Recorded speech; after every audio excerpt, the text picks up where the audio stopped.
Ma'am, may tanong po ako, ma'am. Sa mga katunggali niyo po, imbes na ilatag po nila ang kanilang mga plataforma, girian at awayan, siraan ang ginagawa nila. Sa inyo po, wala po tayong naririnig kanya, ma'am. So ano pong masasabi niyo po sa taong bayan? At syempre nakakalungkot kasi imbis na solusyon sa problema, ang naririnig natin para sa mga gustong maglingkod sa Maynila, yung away pang personal. Siguro marahil wala silang problema sa pera, marami silang pera. Kaya hindi nila iniisip ano bang kabuhayan ng tao sa baba, ano ba talaga yung sitwasyon natin. So yung pag-aaway nila, sana sa sarili na lang nila dahil ito po ang makasaysayang simbahan ng Quiapo Church.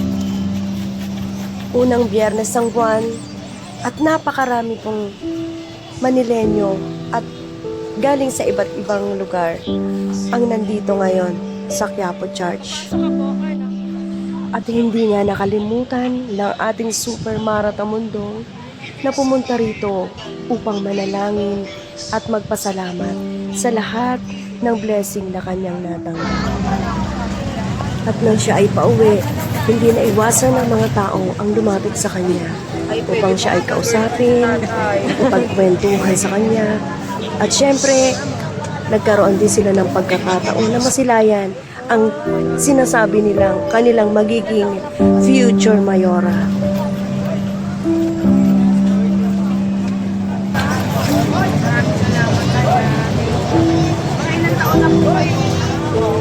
Bata pa 60 lang bata pa kayo tayo. Kayo po. Ay, naku,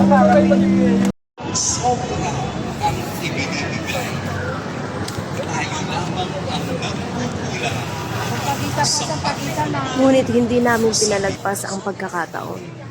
Sa ganda at sa galing ng pagsasalita at pakikipag-usap ni Super Mara, ay talaga namang inambush interview namin siya. Narito po ang interview namin sa kanya. Sa magandang hapon po, Ma'am Mayora Super Mara Tamundong. Kamusta po kayo? Okay naman. Ito, sa kabila ng kainitan, di ba, nandito tayo, nakikisalamuha sa ating mga kababayan dito sa Maynila at kasalukuyan. Nandito po tayo sa Quiapo Church para pagdasal natin yung sitwasyon natin at the same time yung pagdarasal na gusto ko ay magkaroon ng mapayapang eleksyon ngayong darating na May 12, 2025. Ma'am, ano po ang katotohanan sa survey ng Mayoralty Mayor sa Maynila? Wala naman nagsasurvey kasi bumababa ako, wala naman ako na-encounter na may nagtatanong nagsasurvey. Siguro kung legitimacy yung pag-uusapan, dapat ipakita nila yung basis ng survey. Diba? Kasi like tayo ngayon, may na-encounter ba kayo na may nag-iikot yung previous na ilang weeks or months? Kumbaga sa akin, siguro ang survey na pagbabatayan natin, pag bumaba ka sa taong bayan, anong sasabihin? Ibig sabihin, ma'am, yung survey na kumakalat ngayon na survey lang, nagagawa nito ng mga kalaban ninyo. Kunwari, malakas sila, gano'n. Actually, nagugulat nga ako na may survey ha. Kumbaga na pag-aaksaya ng panahon, pero yung survey ng kahirapan, hindi mga survey talaga. Totoo ba na hindi nila kayo sinasama sa mga survey dahil takot sila sa mga na mas kilala kayo dahil kayo lang ang walang bahid? Corruption. Sa totoo lang, siguro all of the above. Kasi para sa akin, kung patas na laban, ba't hindi ako isasama? Diba? Kasi kung patas na pagtingin, dapat kasama lahat. Kilala o hindi, artista o hindi, dapat kasama lahat. Kasi yung pagpili natin, ang pagbabatayan natin dito, yung serbisyo na ibinigay, yung malasakit, yung pagtulong, at yung talagang totoong bumababa. So, siguro baka masyado ako maganda, joke lang. Or baka pwede na rin ako pang artista, pero hindi kasi ako pang artista. Ang gusto ko makapaglingkod na direkta sa taong bayan talaga. Yun ang hangad ko mula noong pa. Pero ma'am, ano yung feelings mo na despite sa pagmamahal nyo sa mga senior dito sa Luzon, Maynila, ginagaya ng iba, pero hindi nila magaya-gaya? Actually, yung nakita ko ngayon first time in history na ang senior citizen pinapatawag, binibigyan ng halaga. Yung ginawa ko for the longest time, para sa akin successful siya. Dahil nakita natin yung naging outcome. Ibig sabihin, maganda yung naging resulta ng paghihirap natin dahil niyakap nila ang mga senior citizen. Yun lamang, nakakalungkot sapagkat ngayon lang nila ginawa dahil eleksyon na or kampanya. Ma'am, napapansin po ng mga netizen na halos dinuduplicate nila yung mga programa mo. Ano po masasabi niyo ron, ma'am? Ay, very good. Ang galing yung gumaya. Sana gayahin nyo rin yung damdamin ko. Okay lang gumaya basta para sa kabutihan. Okay lang gayahin basta yung totoo lang. Yung totoong pagtulong. Kasi para sa isang taong bumaba, nagpakahirap, kung gagamitin mo lang yung taong bayan para sa pang-personal na interes, doon ako nalulungkot. Pero kung yung programa talaga na ginawa po natin at ibinigay, kung ginagaya man nila, salamat dahil marami ang makakatulong para sa mga senior citizen natin sa Maynila. Ma'am, ano yung mga plataforma, programa na gusto mong mangyari sa Maynila? May nadagdag ba simula nung nagpakilala ka, natatakbo ka sa mayor? So may nadagdag ba sa plataforma ninyo? Actually, marami talagang naidagdag Bukod dun sa pangalagaan yung lupain sa Maynila, malagyan ng titulo, direct ng pang-kabuhayan sa taong bayan, hindi magkapartido, kailangan tulungan. Gusto kong mabalik yung bayanihan spirit, yung 2,000 kada buwan ng mga senior citizen. Bukod doon, maglalagay ako ng agarang recreational center para sa mga senior citizen para may sarili na silang lugar, pati yung mga kabataan, para may sarili na silang pupuntahan kapag gusto nila ng mga activities. And bukod po doon, yung budget na nawala sa barangay na nabawasan, babalik po natin at dadagdagan pa. Hindi lamang dadagdagan kung hindi bibigyan natin pansin yung mga naglilingkod sa barangay, katulad ng Barangay Anod, Barangay Lupon, yung tagalinis sa barangay na sila ay magkaroon ng dagdag benepisyo at allowance. At syempre, maglalaan tayo ng malaking budget para sa edukasyon ng mga kabataan sa Maynila na kung saan gusto kong masiguro na mabigyan ng pantay-pantay na karapatan ang mga bata na makapag-aral at makapagtapos.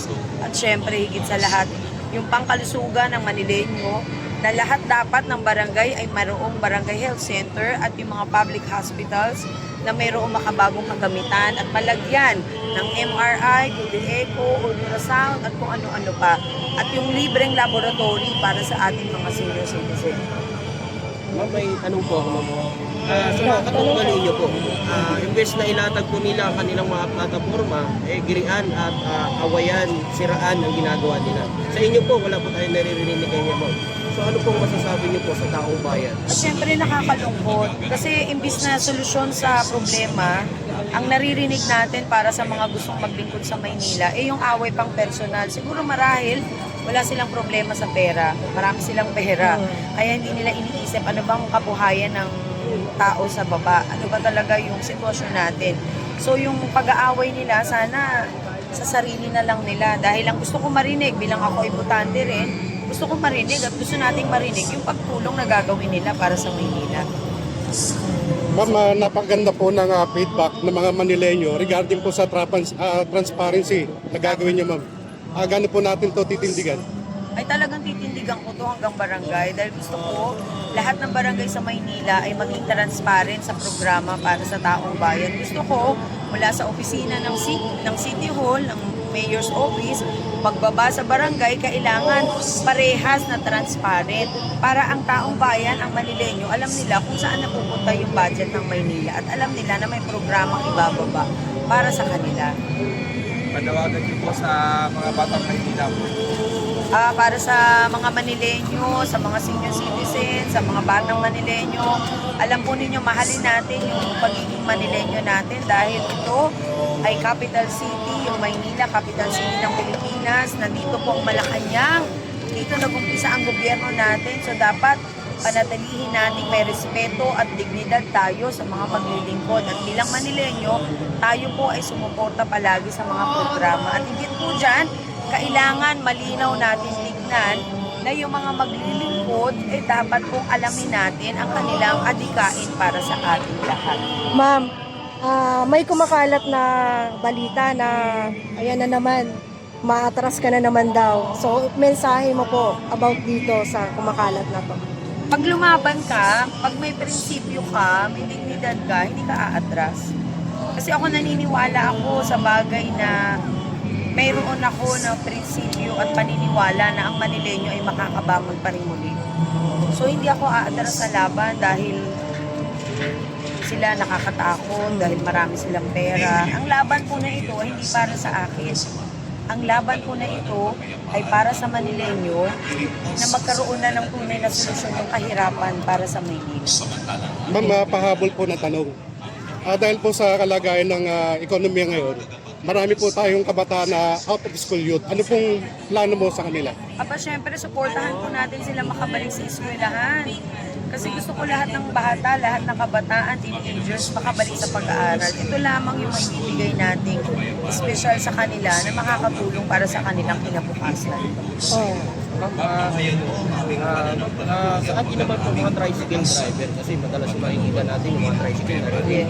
So ano po ang magandang plano niyo po sa kanila kung sakali po ibalik?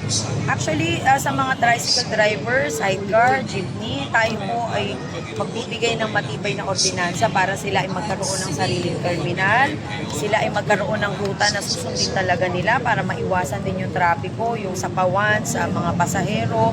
Bibigyan natin ng maayos na lugar na kung saan sila po hindi aabalahin ng paghuli. Dahil dito, bibigyan din natin sila ng livelihood program na makakatulong para sa kanila kasi karamihan ng mga nagmamaneho ng cycle, tricycle at jeep ay mga senior citizen na rin.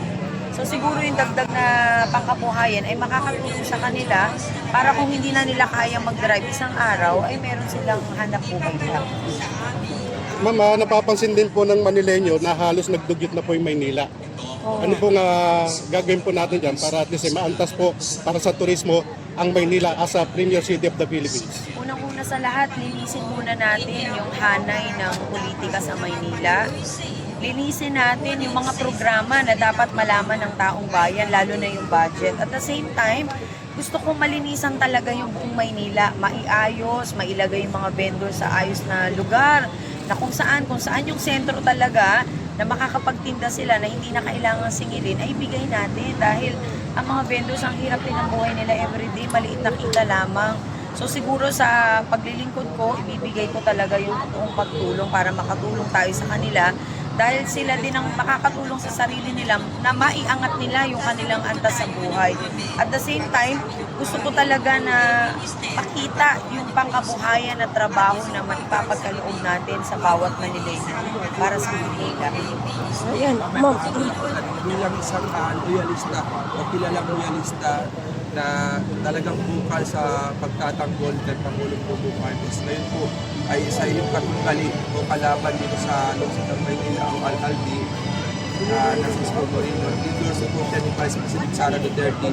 Simula nang mawala sa kamiliti ni Pilipinas, wala nang ginawa kundi bumalat at siraan ang Pangulo. Ano po ang reaction niyo rito? Ano po ang inyong may papangako sa mga kababayan natin, lalo-lalo sa mga loyalista dito sa lungsod ng Maynila? Alam niyo, unang-una sa lahat, ang pagiging loyalista hindi lang dahil tayo ay nasa hanay ng ating mahal na Pangulong Bongbong Marcos.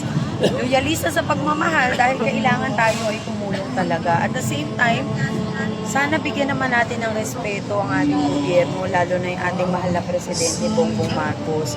Hindi naman biro ang maglingkod at paglingkuran ng buong Pilipinas. Kung mayroon man kayo nakikita, imbis na punahin po ninyo, dapat tulungan na lang natin na maiayos at maiangat din talaga yung ating ekonomiya. Ako talaga, mula noon hanggang ngayon, sumusuporta ako kay Presidente Bongbong Marcos, hindi dahil gusto kong tawaging loyalista, kung hindi nakita ko yung kanyang advocacy para sa pagtulong at gusto ko rin gabayan yung mga Manileño patungo sa kanyang programa talaga. Ito lang po, nag-launch na kasi yung kahapon yung 20 per kilo na bigas na pangarap ng ating Pangulong Bongbong Marcos. Yes. Bilang kayo po ay tumatakbo na kayo, susuportahan niyo rin po ba yung kayo? Aba, syempre, susuportahan ko. Lalo na kung ganyan kababa yung presyo na pwede nating ibigay, why not? Tayo naman, basta bigas na pwedeng saingin at makain, wala namang problema. Kasi hindi naman tayo bibigyan ng 20 pesos siguro kung hindi naman makakain, di ba? Pero ang akin lang, ginawa lahat ni Presidente Bongbong Marcos na mapababa ito para yung mga kababayan na natin na nasa laylayan, kaya rin bumili ng bigas at makakain ng 3 beses isang araw. So definitely susuportahan ko ang anumang programa na mayroon ng ating administrasyon para sa Manila. Po ma'am, mensahe po sa Manileño. Ang mensahe ko sa Manileño, alam po ninyo, merong oras na nakikita ko yung katotohanan at kalungkutan sa ating lahat. Talagang saksi po ako mula nung bata ako hanggang ngayon. At siguro, ito na po yung pagkakataong ibigay natin sa ating mga sarili, lalo na sa mga kaedad ko. Nung ako'y bata pa, mga kaedad kong 47 years old, sana naman natuto na tayo, di ba? Sana naman namulatan na tayo ng maayos. Wala tayong kailangang pintasan sa kabila. Kung hindi, tignan na lang natin yung magandang maitutulong po natin. Bilang tayo ay dapat pumili ng tamang maglilingkod. Doon sa ganung paraan, malaking bagay na para sa bawat Manileño na sila ay magkaroon ng direktang programa at benepisyo mula sa local government. Kaya sana, Manileño, tignan natin yung totoong simbolo ng pagiging city natin, yung pagiging city ng Maynila. Sana tignan natin yung bawat damdamin ng kandidato. Huwag naman natin isarado yung ating kaisipan dahil hindi natin kakampi yan, hindi natin kapartido yan. Tanggalin na po natin yung bulok na sistema ng politika sa Maynila para umasenso talaga tayong lahat. Okay. Salamat po, ma'am. Maraming salamat po. Thank you.